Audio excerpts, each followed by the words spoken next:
Greetings to you. I'm a Hindu. My name is Sandeep, and I've been watching your videos on YouTube since long time. Being a Hindu, I do respect other religions. I do respect Allah, Prophet Muhammad. I started my school in my childhood in a Catholic school, where I was taught about Bible and Christianity and Lord Jesus. And later on, after fifth standard, I came to know about my own religion, being born in a Hindu family. And today, I do at times get attracted towards other religions. Okay, there is some common link between all religions. I have a basic question to you, doctor. Basically, I am from the science background, a pharmacy guy. Today, I am authorized financial consultant. So, today, what I look out there in the market is many religions exist on planet Earth. If human being is the same, if human organs are the same, if the human body system follows the same heartbeats, blood flow, the same blood, the same ears, the same nose, if everything is the same, the creator has to be the same, the supreme power is the same. So if the supreme power is the same, why do so many religions exist on earth today? What is going to be future now onwards? Because if I go as per theoretical books, as per history, before thousands of years, Hinduism existed. Then came Lord Jesus, then Prophet Muhammad, and now today, what I see in front of my eyes is there are many religions, and every religion has its own pros and cons. So, being a human, I get confused. I am a Hindu. I should respect my religion, as well as being a human being, I should respect other religions. So what is the final truth, and what is going to the future for centuries ahead? The brother asked a very good question, that there are so many different religions. More than 4,000 years back was Hinduism, then Jesus Christ, peace be upon him, came 2,000 years back, or Christianity, then Prophet Muhammad, peace be upon him, came 1,400 years back. Some things are similar, some things are contradicting. There's so much of confusion. God, our creator, is one. Human body is the same, creator has to be same. So why this confusion? It's a very good question. The reply is given in the Quran in Surah Al-Imran, chapter 3, verse number 19. It says, Inna Dina Indallahil Islam. The only religion acceptable in the sight of God is Islam. That is peace acquired by submitting our will to God. Almighty God only gave one religion to the human beings. As I said earlier, Almighty God has only sent one religion, but He has sent many messengers. When He sent messengers who got messages, by the passage of time, the message got changed. Again a new messenger came, he brought a fresh message. Again the people changed it, again a new messenger came. It happened for many years, down the ages. But all the messengers brought, the basic message was the same. Almighty God, the last and final message was the Quran. Now you will ask me this question, that why did God reveal the Quran 1400 years back? Why didn't He reveal the Quran directly? Reveal the Quran directly? No confusion. You know, my son, he wants to become a doctor. He tells me, Father, Abba, why do you put me into nursery, then junior KG, senior KG, first standard? Why you put me in school? Directly put me into medical college. I said, son, if you want to be a doctor, first you have to go to nursery, pre-primary, primary school, secondary school, medical college, then you become a doctor. You can't directly enter a medical college because you won't understand. So Allah subhanahu wa ta'ala, who is our creator, He knows very well that human being would not be able to grasp the complete message of the Quran if it was revealed earlier. 1400 years ago, Almighty God, who is our creator, He knows this time, the time has come where human beings can understand the message. So that's the reason previously He sent messages which were there but not complete, because human being could not understand, could not grasp. As the message changed, He sent a new message, a new messenger. That's the reason all the messages that came before the Quran, they were meant for a particular group of people and meant to be followed for a particular time period. All the messengers that came before the last and final messenger, Prophet Muhammad Sallallahu Alaihi Wasallam, were only sent for a particular group of people and was meant to be followed till a new message came. Almighty God, He knew 1400 years ago was the time when human beings can understand the final message of the Quran. He revealed it. And He sent the last and final messenger, Prophet Muhammad, peace be upon him. Since Quran was the last and final message, it was not only meant for the Muslims or the Arabs, it wasn't meant for one particular group of people, it was meant for the whole of humanity. All the messengers that came before were meant for a particular group of people, and the message was supposed to be followed for a particular time period. Because Prophet Muhammad, peace be upon him, was the last and final messenger, he was not sent only for the Muslims or the Arabs, he was sent for the whole of humanity. But now today, you ask me, why are there different religions? Our Creator sent only one religion. We human beings kept on changing. But even in the corrupted form, I have a formula. I have a formula which will not antagonize any human being. I tell all these human beings, at least believe that there is one scripture which is 100% the word of God. So the Hindus would not mind agreeing, I believe Veda to be 100% word of God. The Christians would say, I do not mind believing Bible to be 100% word of God. The Muslim will say, I don't mind believing Quran to be 100% word of God.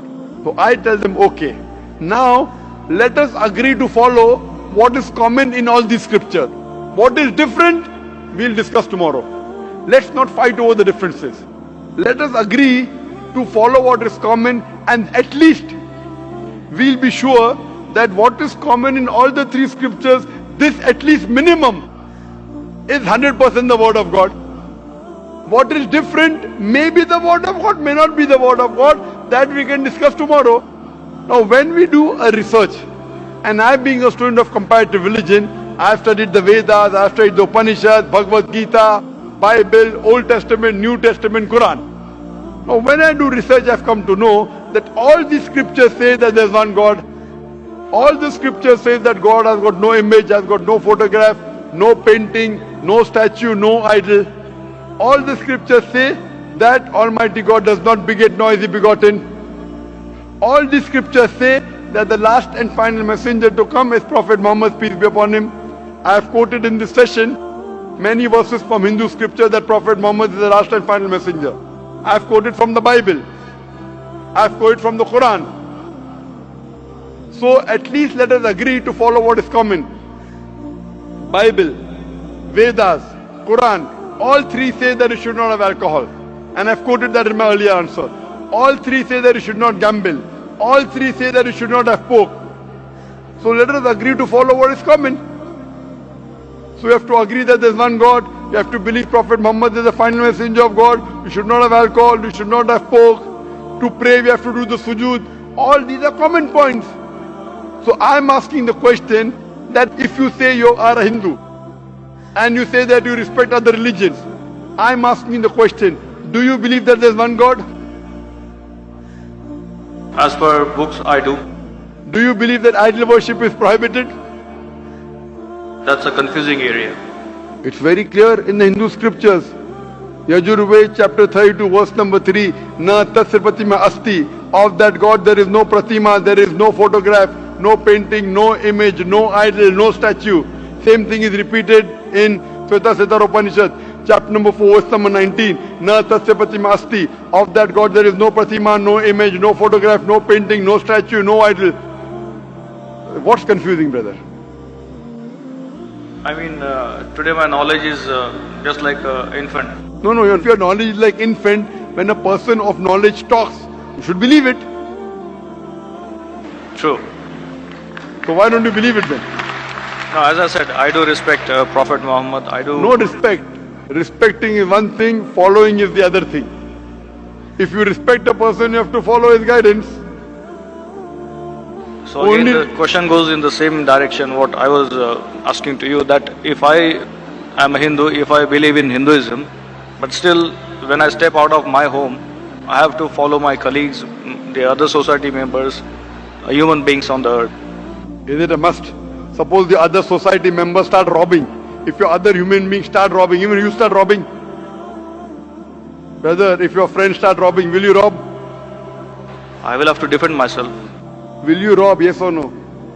If somebody is robbing me, No, you said that you have to follow the other human beings, other society. If your other friends start robbing other people, will you start robbing? Will you rob others? I don't think there is a point in robbing others. Okay, because you know robbing is wrong. So that time you will not follow society. Follow the society when it is right. Do not follow when it's wrong. God has given you grey matter, brain. Correct? So if your Hindu friends are going against the Veda, will you follow Veda or your Hindu friends? They have to follow what is written in the books. Yes, forget about them. I'm asking about you. If your Hindu scripture says don't do idol worship, will you do idol worship? No, then I will not. So now do you believe idol worship is wrong? Again, as I said, I have to study more. I'm not clear. But you study, when will you study? Today or tomorrow? When? Maybe today or tomorrow. Okay, fine. I have quoted so many references from the Hindu scripture about Prophet Muhammad, peace be upon him. Do you believe Prophet Muhammad is the messenger of God? Yes, I do. If you believe, don't you have to follow his commandments? I may have to. Why may? Again, I'm not If you clear. may believe in, then you may. If you do believe in, you do have to follow. It's simple English. If you say maybe he is a messenger of God, then you can say maybe I'll follow him. When you say surely the messenger of God, then you have to follow him surely. Why? But Will a messenger of God deceive you? But again, do I have to be a Muslim to follow Prophet Muhammad? No, you have to be a good Hindu also. You have to be a good Hindu and a good Christian to follow Muhammad sallallahu alaihi wasallam. That's where the whole. If you are not a good Hindu, if you are not a good Christian, you will never follow Prophet Muhammad sallallahu alaihi wasallam. Because Hindu scripture says the Antim Rishi, the Kalki avatar is Prophet Muhammad sallallahu alaihi wasallam. I gave references, If you want, I can give again. Do you want me to give the references again of Prophet Muhammad in the Hindu scriptures? I did listen to your references. I need to go through them. Fine. So inshallah go today. Tomorrow, I would give you the first chance, and there's a lady there. You too, I would give the first chance. Then I will call you a truthful person. Go today, Google, check on the net. I gave at least 100 references. There are more than 100 in my lecture. If you see, on Hindu scriptures talking about Prophet Muhammad sallallahu alaihi wasallam, talking about one God, talking not to have alcohol, not to have pork, not to gamble. What is different we'll discuss tomorrow. At least what is common we should agree. So when you are talking about getting human beings together, I am giving you a formula which will not offend you. I am not telling you follow that which is not mentioned in the Hindu scripture. I am telling you follow what is mentioned in Hindu scripture and the Quran. 100% you will be a good Hindu, good Christian, and even enter into Islam. May not be good Muslim, at least enter, and then your scripture says you have to follow the guidance of the last messenger, you have to follow the Quran. So if you follow the Quran correctly and the sayings of the Prophet Muhammad sallallahu alaihi wasallam, you will be a good Muslim. And I'm waiting that inshallah if we can do it today, tomorrow inshallah we can